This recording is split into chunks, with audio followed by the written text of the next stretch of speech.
Welcome to Education Mastery. If you're preparing for UGC NET, TET, SET exams, this channel sure will help you.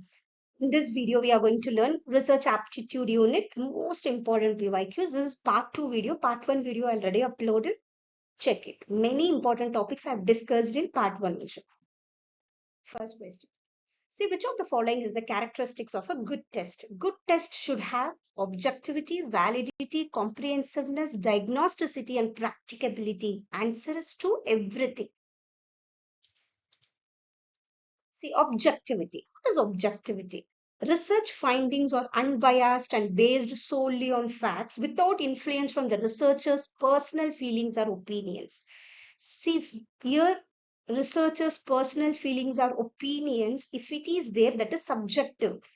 Objectivity, it should be unbiased. Next, validity. Key term is accuracy there. So, comprehensiveness, it should cover all the aspects of the topic.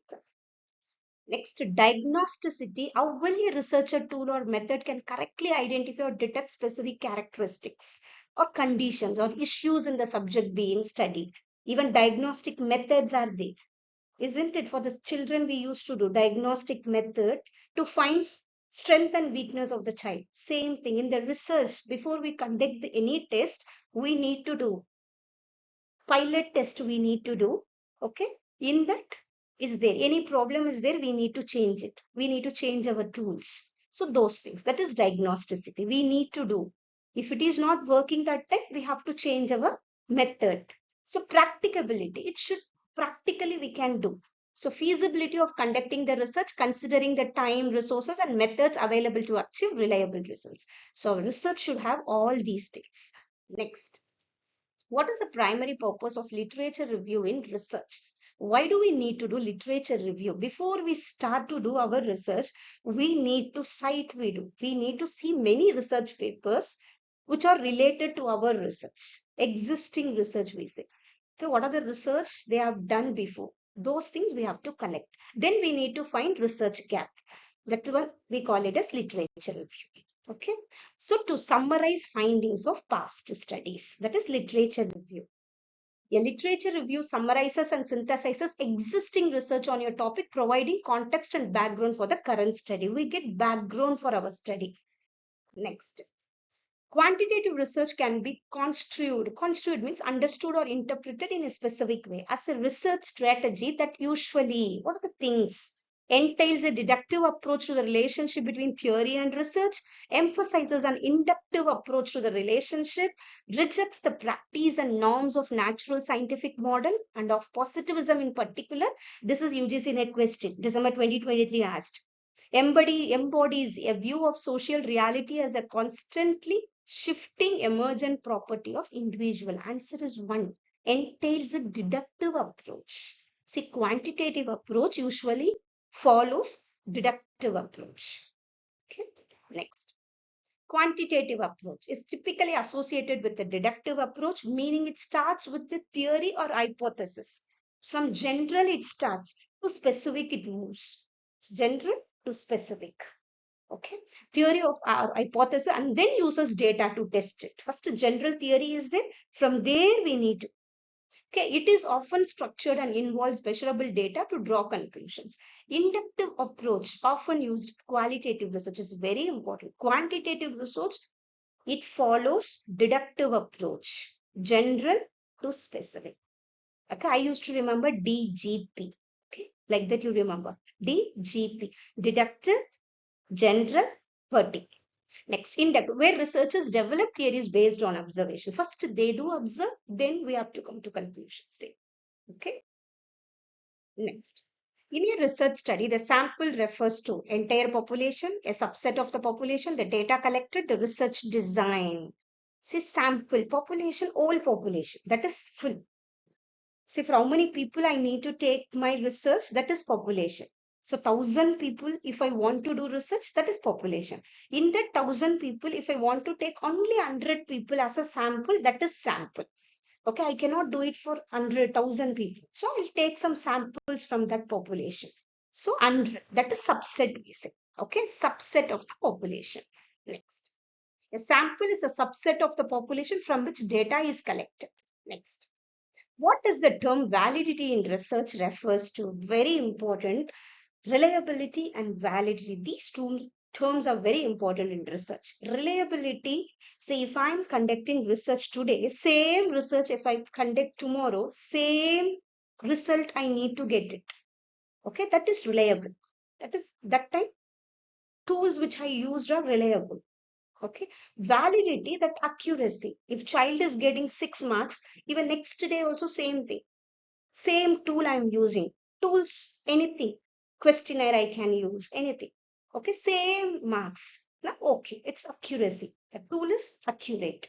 So, what does the term validity in research refer to? The reliability of the data, the accuracy of the measurement, the completeness of the research, the relevance of the research question. So, validity, if it comes, key term is accuracy. Next. Statement 1. Qualitative research lays emphasis on contextual understanding. Statement 2. Quantitative research is typically highly unstructured. See, this is very important. See, qualitative research mainly it involves emotions, those things. That is qualitative. Quantitative research, numericals are there. Statistics we need to do here. Okay, your structured form is there. Quantitative research, we have structured form. We have numbers we need to allot there, then we need to do statistics. So this is wrong. Okay, so qualitative research lays emphasis on contextual understanding. This is right. Statement 1 is right. Statement 2 is incorrect. Okay, so here qualitative research, depth understanding, if I want to do, I need to do qualitative research there. Okay, next. Qualitative research uses structured methods to collect and analyze numerical data, often following deductive approach. Qualitative research uses structured, unstructured, even semi-structured methods to explore non-numerical data, often following an inductive approach to understand experiences or phenomena. Only here I'm collecting the data. If I'm conducting test for any child, only that marks I'm taking from the girl. Quantitative research. Only statistics part I'm doing there. That is quantitative research. Qualitative, why this girl got this much mark? So those things I need to analyze now. That is qualitative research. What are the difficulties she is facing there? Okay. How to rectify those problems? Those things, qualitative research. Next. Next question. The main purpose of hypothesis testing is to provide the hypothesis, disprove the hypothesis, assess the validity of the hypothesis, formulate the research question. Where do we have this hypothesis testing? In quantitative research, we have to set hypothesis. Hypothesis, we have two: null hypothesis, alternate hypothesis.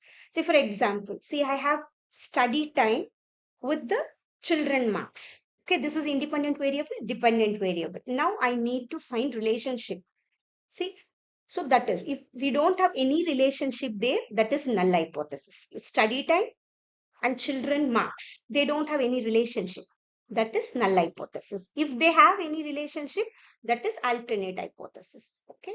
So answer is C, assess the validity of the hypothesis. This testing, we need to find hypothesis, whether it is right or wrong. According to this, we can come to a conclusion. In quantitative research, this is very important. Quantitative research, we have hypothesis testing. We need to make hypothesis there. Hypothesis is nothing but the tentative statement. Okay, next. In academic writing, the abbreviation FN is used to represent this. FN is used to represent footnote. Footnote. See, footnote, a brief structured note placed at the bottom of a page to provide additional information, citations, or explanation related to a specific part of the text.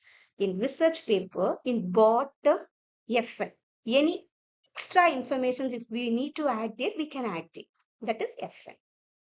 Next question. A research design that involves manipulating one variable to determine its effect on another is called. There are many kinds of research. Research design is nothing but it's like a method. Which method we are going to collect our data? Okay, which method we are going to follow? See, we have descriptive research, correlational, experimental research, qualitative research, cause and effect. This is key term for us.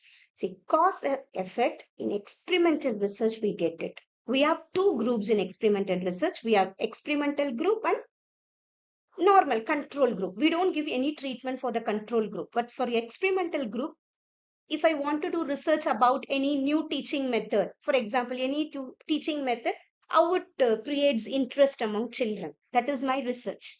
Okay. So some new teaching method I try for one group. For control group, I don't try any method. Okay. After some time, we have to conduct test for them. Then we have to compare the results. That is experimental research. We have the cause and effect. Independent variable, dependent variable we have. So that is cause and effect. Always independent variable is cause, dependent variable is the effect.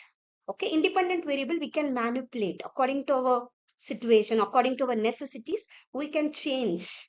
Okay, dependent variable, dependent. Okay. So answer is experimental research. Experimental research involves manipulating one variable, independent variable, to observe its effect on another variable. Very important. Cause and effect. Independent variable, if it changes, dependent variable will change. Next, descriptive research. Same thing. Independent variable, new teaching method is independent variable there. Okay. What are the impact it creates among children? That is dependent variable. Descriptive research, only observing and describing a subject without changing it. Here, no manipulations. Okay, common method includes surveys, observation, case studies, anything. Only it finds the characteristics. Descriptive research. A variable that has a causal impact on another variable, same thing. See, independent variable. Independent variable is a cause. Dependent variables is a effect there. Independent variable, study hours. If I take study hours, here student marks. Study hour is the independent variable here. Students' marks are dependent variable. If child studied for a long hours, that is independent variable. It changes. Okay. If independent variable changes, dependent variable changes. Next. So independent variable, the variable that is manipulated or changed in an experiment, I can change to observe its effect on the dependent variable. Dependent variable, the variable being measured or tested in an experiment affected by the independent variable. Okay, next. So apart from independent and dependent variables, confounding variable. This is also very important. Unintended variable that influences both the intended and dependent variable. Maybe child has taken some nice food, something. That is also the cause to get good score. That is confounding. Extraneous variables, extra things which is added. Any variable other than the independent variable that might affect the dependent variable. Maybe same topic child has studied before itself. Okay. So that is extra variable. Next. Which of the following is a limitation of qualitative research? Depth of information, subjectivity in interpretation, flexibility in design, rich data collection. Answer is B, subjectivity in interpretation. Limitation of qualitative research. Qualitative research mostly deals with the expressions, emotions, those things. So subjectivity in interpretation. So we cannot do any subjective. Researcher cannot do anything there, isn't it? From whom we are collecting the research, their data, we have to collect it properly. See, qualitative research focuses on understanding people's experiences, thoughts, and feelings. It uses methods like interviews, focus groups, and observation to gather detail. It's non-numerical data. This is very key term there. Qualitative research, non-numerical. Quantitative research is numerical. Statistics, we have some statistics there. Then we have to come to our conclusion. So one limitation of qualitative research is the subjectivity involved in interpreting data, which can lead to bias. Researcher cannot do anything there. Okay, next. Which of the following is not a type of qualitative research? Ethnography, grounded theory, meta-analysis, phenomenology. See, answer is C, meta-analysis. See, other ethnography, grounded theory, phenomenology, everything qualitative. Okay, not a type. Meta-analysis is quantitative type. See, ethnography. Ethnography means where the researcher immerse themselves in a community or culture to observe and understand its practice and interactions. This is very important. Ethnography, if a researcher want to do any research about their culture, he needs to go there and need to do research. He needs to mingle with them. He needs to conduct research there. That is ethnography. Grounded theory, from scratch he needs to start. Okay, it's a research method involves collecting and analyzing to develop new theories. Researcher gather data and look for patterns to build theories directly from the evidence. That is grounded theory. Meta-analysis is a quantitative method that combines results from multiple studies. Meta-analysis. Okay, it's a broad analysis, quantitative. Next, the longitudinal study is characterized by, we have two kinds of study, longitudinal and cross-sectional. Longitudinal study, it's lengthy. If I'm collecting data now, then after 6 months, same samples, again I need to collect data. That is longitudinal study. Okay, so data collection at one point in time, that is cross-section. Cross-section only one time. Data collection over an extended period. This is very important. Extended period is a key term there for longitudinal study. Next, identify the similarities between quantitative and qualitative research. See, this quantitative and qualitative, very important. Both are concerned with data reduction. Data reduction, we have to reduce our data. What are the things are important? Only we need to keep it, then we need to come for our conclusion. That is data reduction. So for both the research, we need to do data reduction. Variation in data. Variation, we should both lay emphasis on contextual understanding. Okay. Both lay emphasis on generalization. This is wrong. Generalization we cannot do for qualitative research. Generalization means, say I'm doing for 50 people, some research, then I can generalize for 500 people. Same. What research, what conclusion I got, same thing I can generalize. That is called generalization. Okay. So this one, qualitative research I cannot do. So D should not be there. Only you just see D. Only in 4 we don't have D. So A, B is the answer. Even C also, both lay emphasis on contextual understanding also. In qualitative research only we will do. In-depth understanding we do in qualitative. So only A, B, E is the answer. The control group in an experiment is used to, we have two groups in experimental group. Control group, experimental group. Compare against the experimental group. Answer is B. See, we have two groups, experimental and control group. For control group, we don't give any treatment. The treatment means if I want to conduct any research about traditional and new methods I will try for my experimental group. I want to do research about only new method. But for this group, I don't give. For control group, we control. We don't give any treatment for them. Okay, then we will compare. Really, any impact created in a new method. That is my research. Okay, understood? Now, the control group is used to provide a baseline for comparison. For comparison, we should have two groups. What is the primary objective of qualitative research? To understand participants' perspectives. That is main. Okay, qualitative, it deals with qualities, it deals with expression.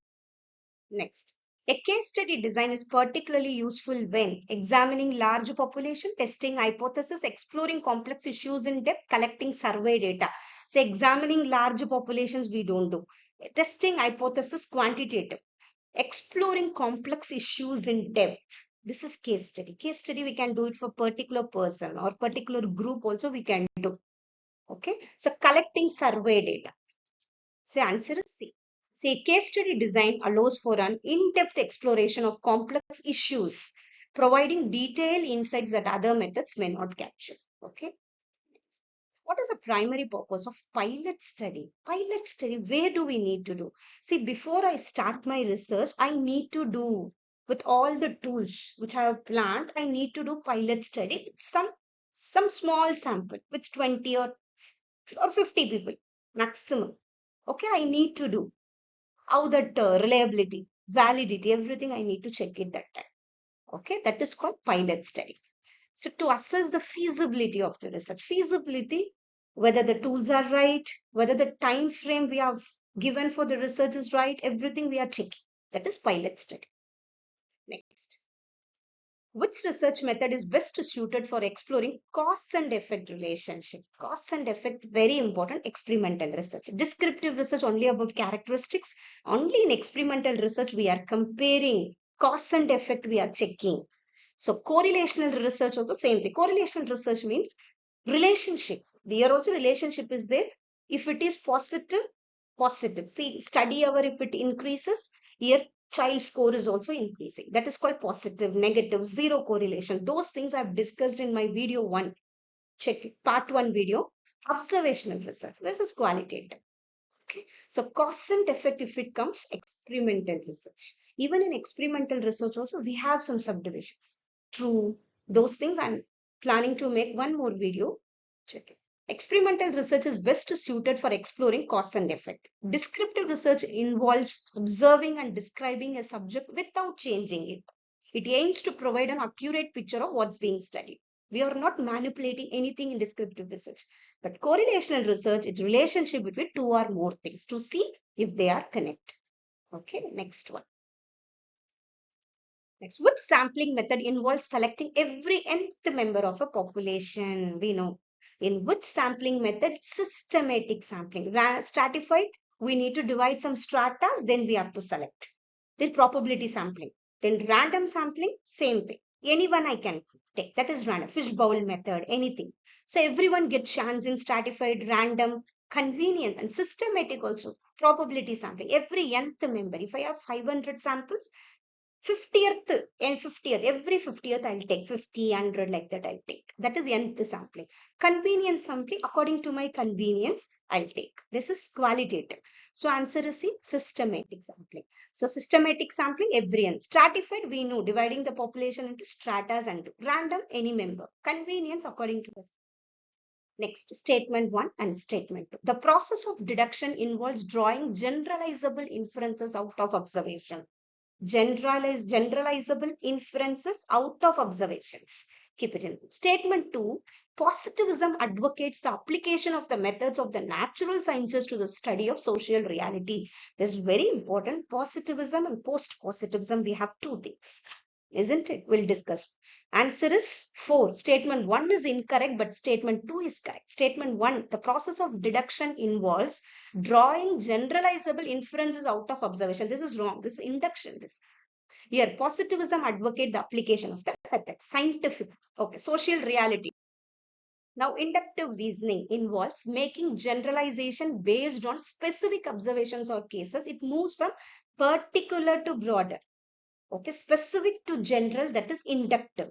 Deductive reasoning moves from general premises. I have general premises to specific conclusion. General premises to specific conclusion. Even we have logical reasoning. Everything, premises they have given, conclusions they have given. That is all deductive reasoning. Premises, then conclusion. Okay, general premises to a specific conclusion we get. Then positivism is the belief that knowledge comes from observable scientific facts and experiments. Okay, post-positivism acknowledges scientific methods. Scientific methods are there, but we should have our subjective experiences and interpretations also important. Positivism, it deals with scientific experiments, facts are there. But post-positivism, we should have our experience in that. We need to try. According to our experience, it may change. That is post-positivism. Okay, very important. I'm planning to make separate video for positivism and post-positivism. Those who have not subscribed this channel, please subscribe it. Okay, thank you so much.